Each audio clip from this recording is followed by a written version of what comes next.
तलाल चौधरी साहब, पनामा के ऊपर आपकी जमात की रगड़ाई हुई थी, अब पेंडोरा पेपर्स, अब क्या बनेगा?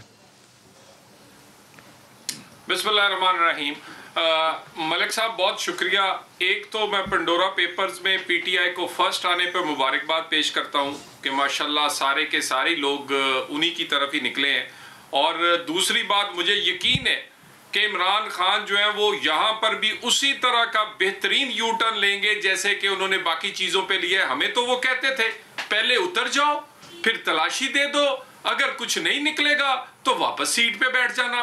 तो ये जो 6-7 लोग उनके इर्द गिर्द हैं, ये इनको उतार देना जी, उसके बाद तहकीकात कर दें, उसके बाद ना कुछ निकले तो बैठा दें वापस, बल्कि हम जाएंगे इनको 7 सीटों पर बैठाने के लिए।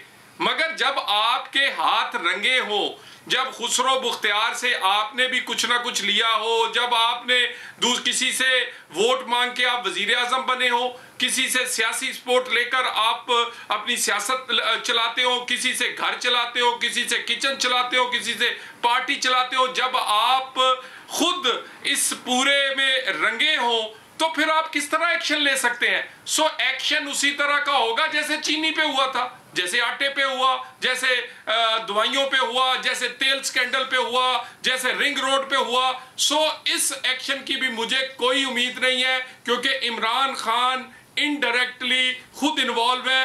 अली बाबा 40 चोर वाली कहानी है, ये अली बाबा है, खुद बड़े साफ सुथरे नजर आते हैं, मगर 40 चोरों की सरपरस्ती इन्हें माशाल्लाह हासिल है। और ये पेंडोरा पेपर्स में वली साहब इसका जवाब ले लें। खान साहब को मुबारक।